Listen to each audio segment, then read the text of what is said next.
My name is Trent Windsor, and I am interviewing Tilden Navasio, a superintendent in Montana at Elder Grove, and soon to be moving to be a superintendent at a larger school district in the Billings area. I'm going to go ahead and ask him 10 questions, and during those questions he will respond. We will also have these written and put into word form for the group. Our first question for our Superintendent Navasio is, what is your background? Well, my background is, I actually didn't go into teaching right away. Out of college, I ran some small businesses for a while. Just life circumstances took me there. I was involved in coaching and subbing, so I felt like I kept growing as an educator through that process, and a lot of that shaped where I am now as far as doing that coaching and also the business management. When I did start teaching, I taught almost exclusively, 100% exclusively with at-risk students. I taught on the Northern Cheyenne Reservation, and I also taught in rural Alaska. It was right at the mouth of the Yukon River. And so a lot of kids that didn't bring a lot of background knowledge sometimes hadn't been successful at schools, and that engagement was a real issue there. I had the opportunity to get into administration at a fairly young age, back at a school that I had worked at prior, and again, my next 3 years I spent working with at-risk students as an assistant principal and their principal. One of the things that really shaped with me is we saw program after program, bottled, canned programs come in, and they'd be there for a year or two and then they'd move on. And so when I took over as principal, one of the things I really stressed was we know our students better and we know what's quality education, and if these other things fit to our vision and what we want to do, then we're able to implement them. But we didn't do programs just because they were available and money was there. I became a superintendent at age 32, small rural district in Montana, and one of those situations where you're losing rapidly students and looking at trying to find ways to be creative about being able to provide content to students in areas where the classroom teachers were becoming less and less of a reality because of the class sizes. Finishing up my 4th year here at Elder Grove, where we've had very successful implementation, in my opinion, of technology in the classroom, and we'll be taking on a challenge with a much larger district in the fall, or starting July 1st, and obviously we're going to take from our successes here and also the mistakes we've made and move forward with that.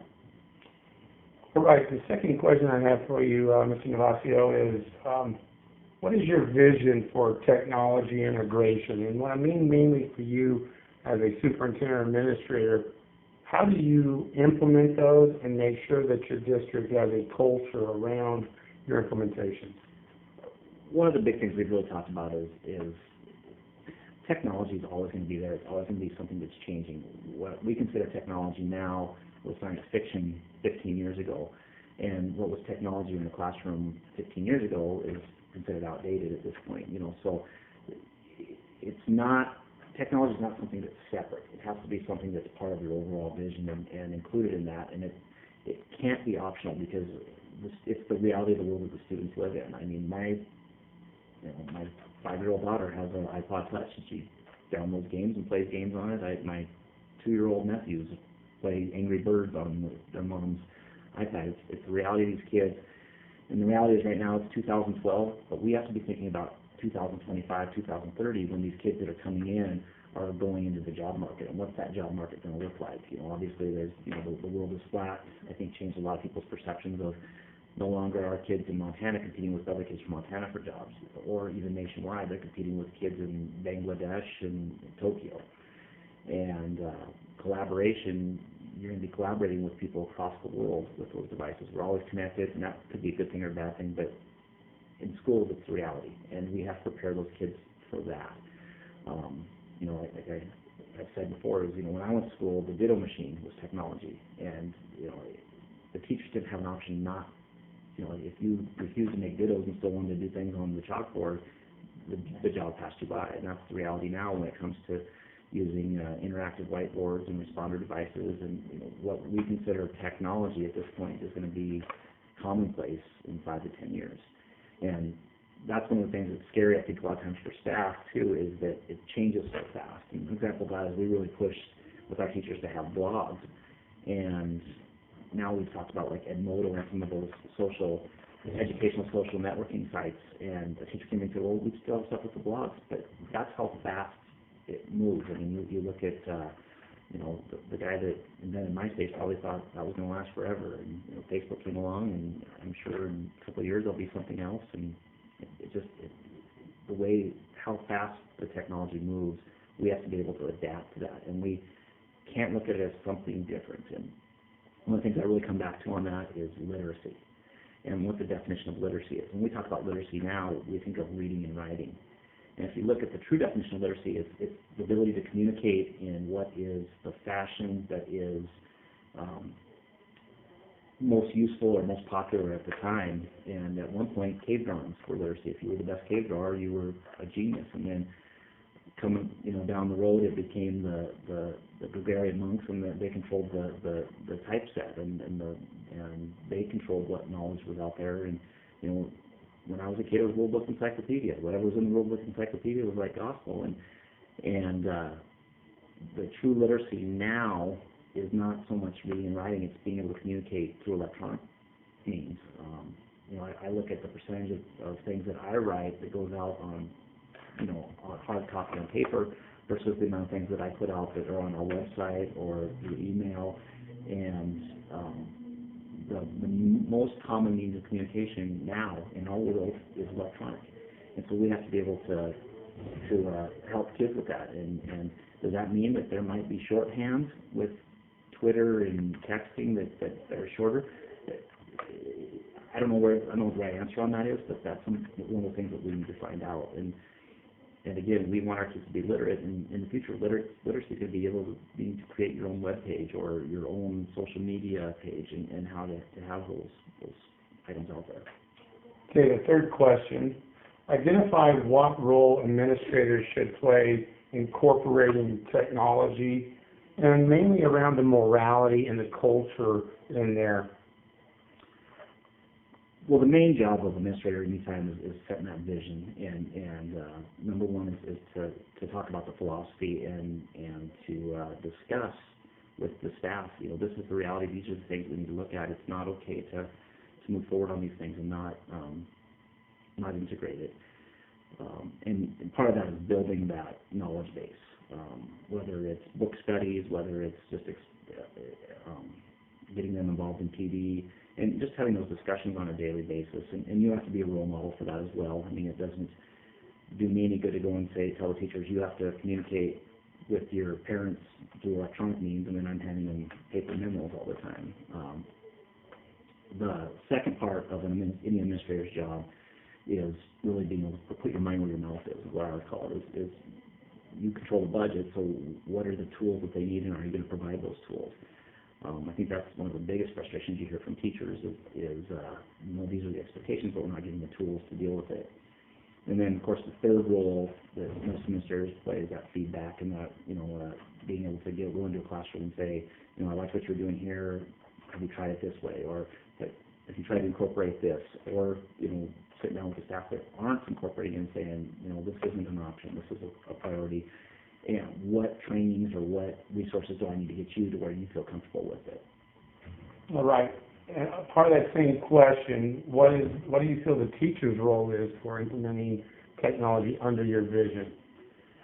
Again, going back to what we talked about with how fast technology changes, I think the teachers need to be flexible. They need to understand. They need to, not just jump on things because it's the next thing, but do research and is this a viable tool, and how can I incorporate it into my classroom? I'm a true believer, even when I taught, that the teacher's role is to be a facilitator, and that's even more so now.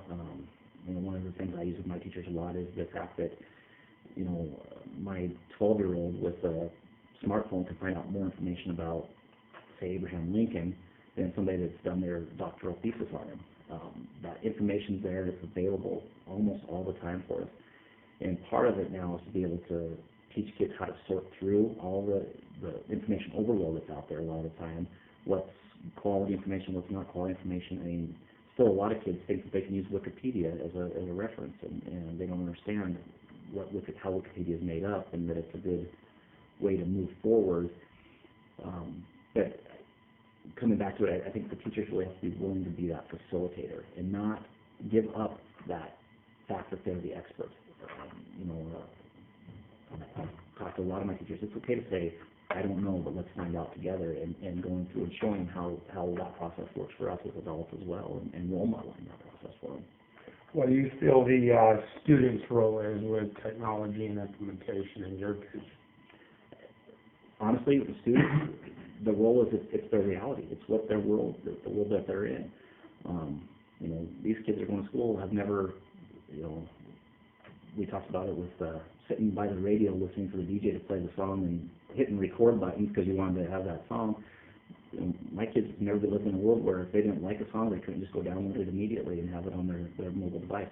It's their reality. It's the way that they live, and it's all that they know. So, in the vision part of it, there's not that much, and we want them to be good users. We want them to be good users with the ability to use them, and also the morality and the ethics that go along with it, and understand a lot of those things that we didn't have to deal with. When we did stupid stuff, it didn't end up on the internet, and it wasn't there for life.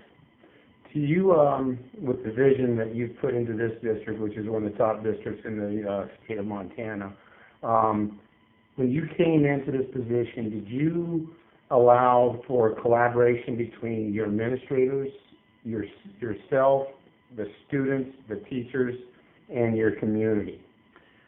Yeah, I've always been a huge believer in the professional learning communities type model, and so a lot of those times, a lot of the advances we've been able to make were just through discussions, and just like you see it with students in the classroom, you get that aha moment, and we've seen that a lot of times with teachers. And our most powerful tool has been quite often word of mouth. You have a teacher that's respected, and especially a veteran teacher that is using something and it works well for them.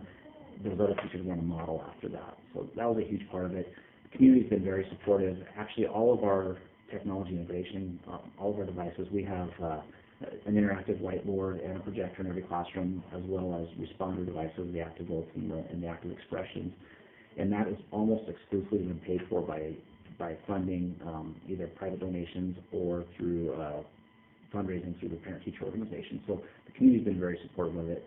We live in a community that, it's formerly a farm and ranch community, but it's really a suburban community, and so we have a ton of parents that work in the medical fields, business, white-collar type, and they understand that that's the reality. If you want to go work at the bank or you want to go work at the dentist's office, you've got to be able to use the technology that's there. Okay, the fourth question, when you do observations and evaluations on your teacher with inside your vision, when you go into the classroom, what do you look for? The number one thing that I look for, and this goes back to technology as being a part of the overall program, is the engagement of the students. And I don't think that you're